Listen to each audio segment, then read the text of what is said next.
शं वरुणः शन्नो भवत्पर्यमा शन्न इन्द्रो बृहस्पतिः शन्नो विष्णुरुक्रमः ॐ शान्ति शान्ति शान्तिः।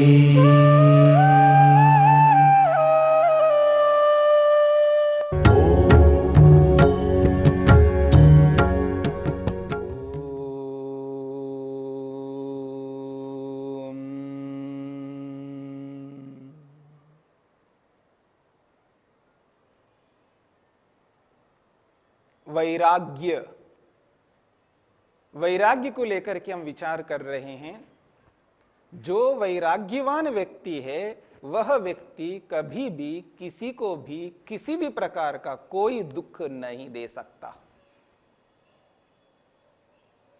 वो इसलिए नहीं दे सकता क्योंकि उसके पास अथाह विवेक है, और विवेक व्यक्ति को यथार्थता का बोध कराता है, और उस विवेक के कारण से व्यक्ति को वैराग्य हुआ है, और वैराग्यवान व्यक्ति यथार्थता को ही स्वीकार करता है, असत्य को सदा त्याग करता है, उचित को ही अपनाता है, अनुचित को हटाता है।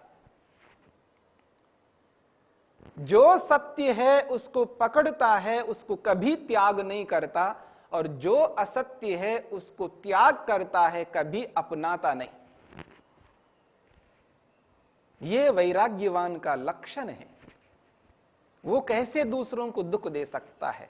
फिर भी कोई दुखी होता है तो उसकी मूर्खता के कारण से होता है, अथवा उनको जानकारी नहीं है इसलिए दुखी हो सकता है।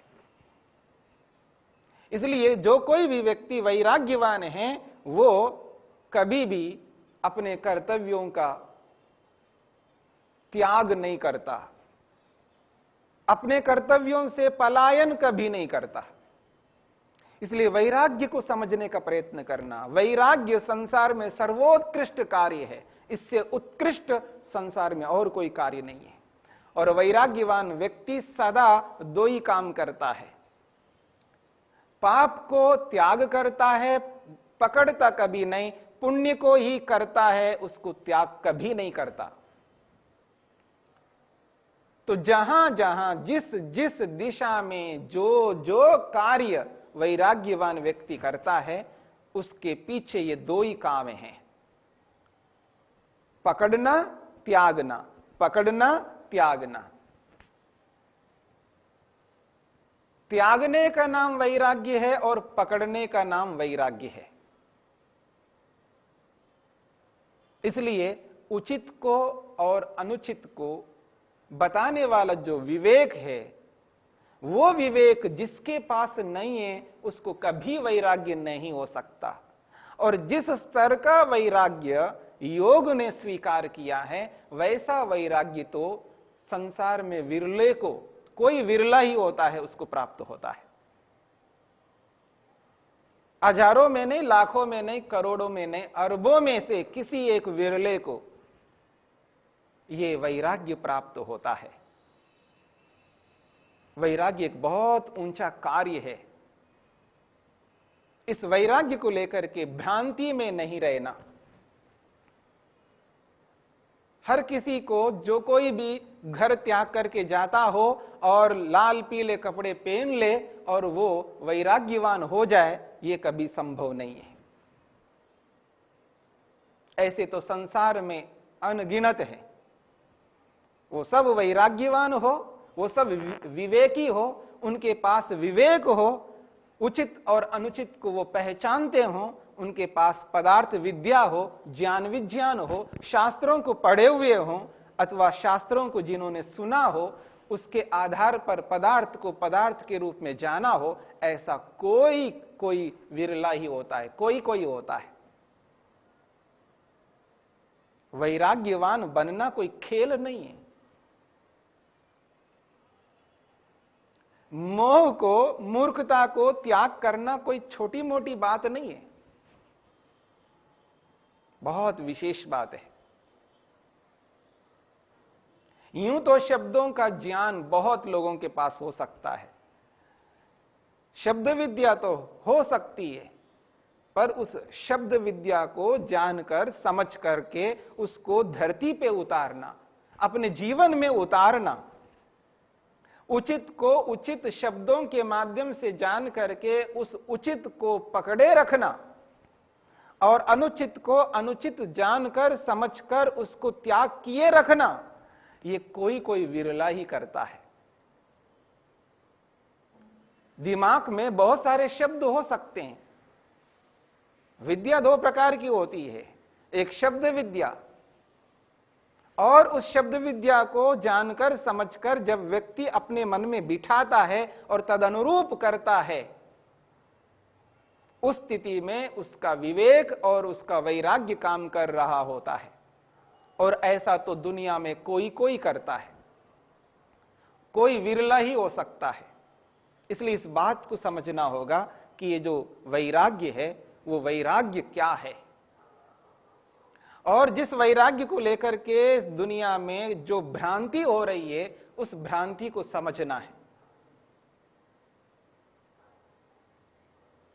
जो त्याग करता है वो किस आधार पर त्याग कर रहा है, और जो ग्रहण करता है किस आधार पर ग्रहण कर रहा है, वहां पर उस त्याग के स्थान पर, उस ग्रहण के स्थान पर विवेक को लाए बिना, विवेक को समझे बिना हमें यह प्रतीति नहीं हो सकती है कि अमुक व्यक्ति में वैराग्य है अथवा भगोड़ा है, पलायनवादी है।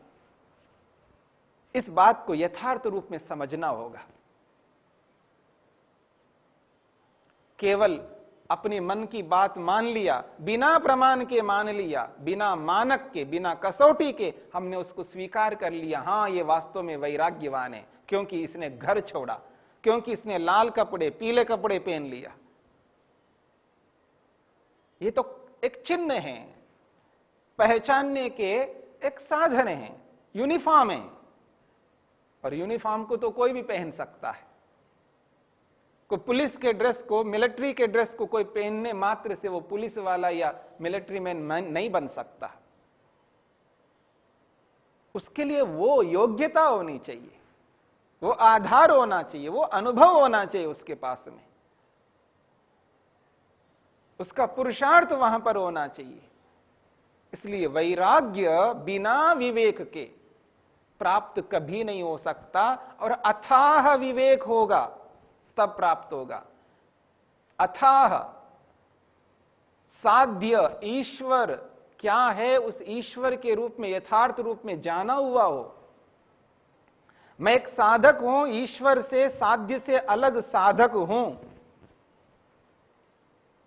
और सिद्ध करना चाहता हूं, उस ईश्वर को पाना चाहता हूं, और जिसके माध्यम से मैं ईश्वर को प्राप्त करना चाहता हूं, उस साधन को भी यथार्थ रूप में समझना होगा, जानना होगा।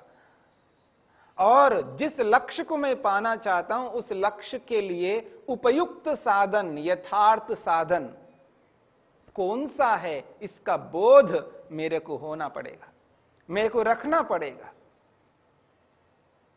न तो साधन को साधन के रूप में जाने, न साधक को साधक के रूप में वो पहचाने, और जिसको साध्य कहते हैं उसके बारे में यथार्थ बोध नहीं है, शास्त्रों का बोध नहीं है, पदार्थों को समझ नहीं सकता, पढ़ा लिखा नहीं है, थोड़ा बहुत सुन लिया, थोड़ा बहुत पढ़ लिया, थोड़े बहुत दुखों को देख लिया, उतने मात्र से किसी को वैराग्य नहीं हुआ करता है।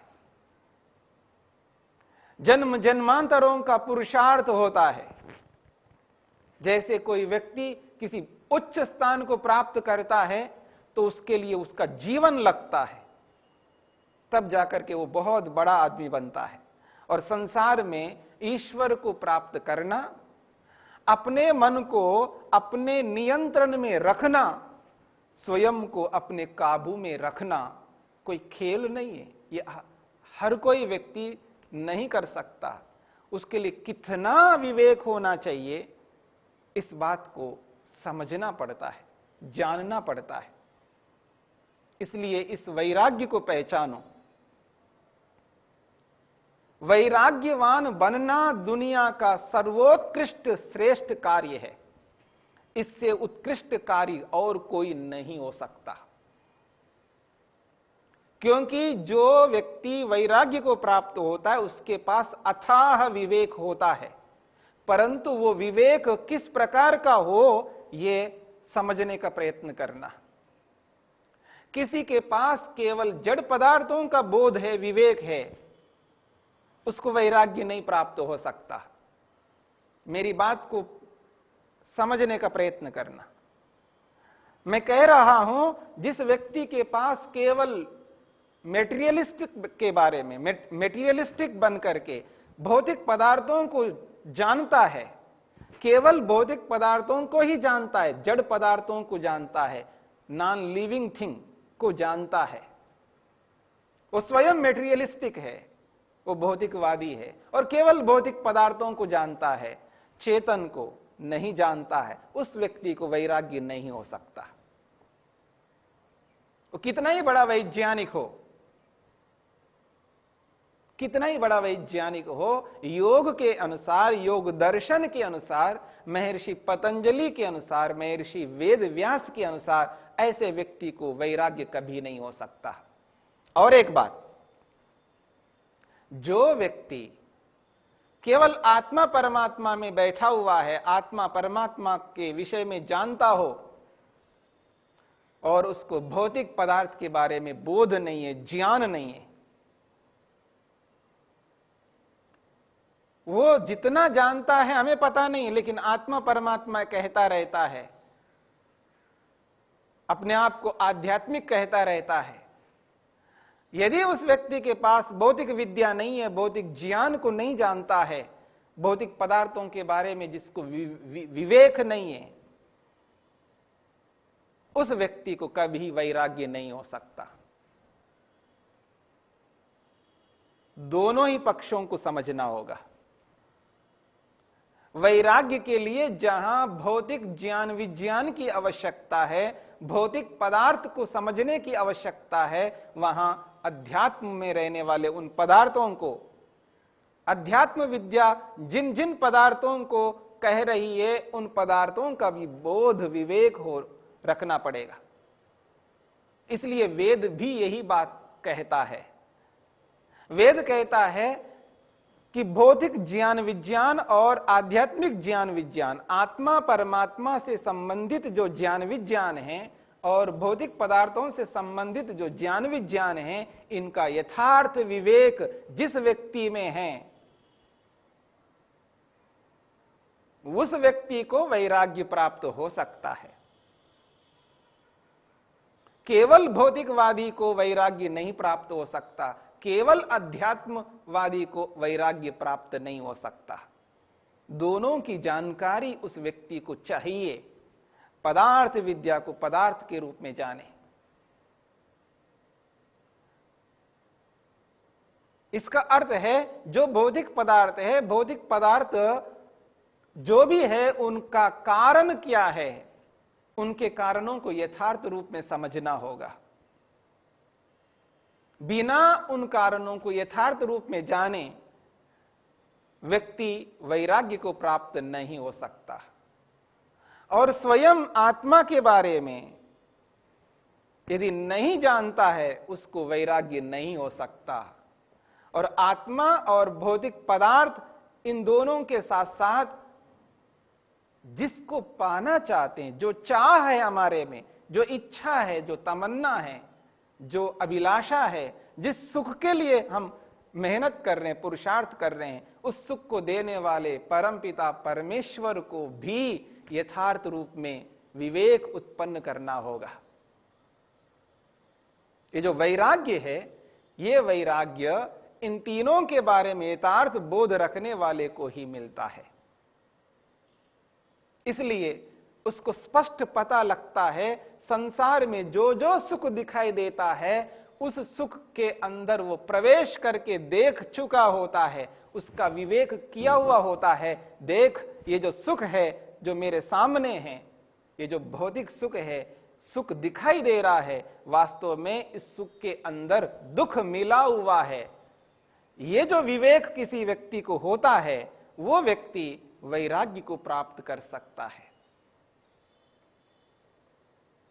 जिन चेतनों के साथ हमारा संबंध है, माता पिता आदि जिनके साथ भी हमारा संबंध है,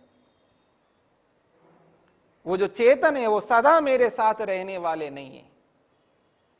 जब तक है तब तक पूरा कर्तव्य का पालन करूंगा, लेकिन जब नहीं रहेंगे तब उसको लेके चिंतित नहीं होऊंगा, क्योंकि मेरे को पता है कि जो चेतन है वो कभी नष्ट नहीं हो सकता। और वो चेतन जिस जड़ के साथ में जुड़ा हुआ है, जिस शरीर के साथ जुड़ा हुआ है, वो जड़ चेतन नहीं है।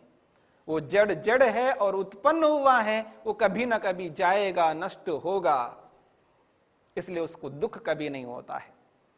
जो चेतनों के साथ उचित व्यवहार करता है, जड़ पदार्थों के साथ भी उचित व्यवहार करता है, और यथार्थ रूप में बोध करके ही तो उसको वैराग्य होता है। इसलिए वैराग्य को इतना सरल नहीं समझना।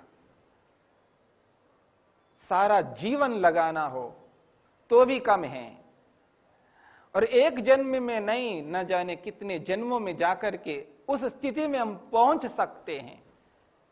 क्योंकि बहुत बड़े सुख को प्राप्त करने के लिए बहुत ज्यादा कर्म करने होंगे, और इतने कर्म करने होंगे जितने कर्मों को करने पर वो स्थिति हमको मिल सकती है।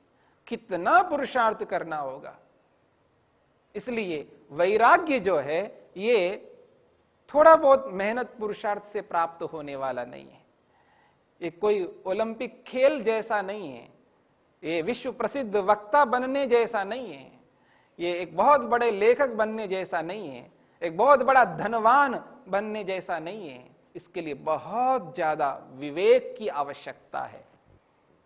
पदार्थ को पदार्थ विद्या के रूप में जानकर समझ करके व्यक्ति जब चलता है और यथार्थता को पहचान करके यथार्थता को ही स्वीकार करता है, और स्वीकार करने के बाद उसको कभी त्याग नहीं करता, और जो असत्य है, अन्याय है, अनुचित है, पाप है, उसका बोध यथार्थ रूप में उसने कर लिया है और उसको त्याग कर दिया, छोड़ दिया, उसके बाद दोबारा कभी उसको हाथ नहीं लगा सकता, कभी उसको ग्रहण नहीं कर सकता। जिसे त्याग किया वो त्याग किया हुआ ही रखता है, जिसको ग्रहण किया उसको ग्रहण किया हुआ ही रखता है। तो त्याग किए हुए को त्याग किए हुए रखना और पकड़े हुए को पकड़े हुए रखना, वैराग्य में दो कार्य निरंतर चलते रहते हैं। त्याग करना, ग्रहण करना, त्याग करना, ग्रहण करना। ये त्याग और ग्रहण दोनों साथ व्यक्ति के चलते हैं, और जिस व्यक्ति में ये दोनों साथ चल रहे हों यथार्थ रूप में, वही व्यक्ति वैराग्यवान है, और वही वैराग्य व्यक्ति को अपने लक्ष्य तक पहुंचाने का एक परमोत्तम साधन है।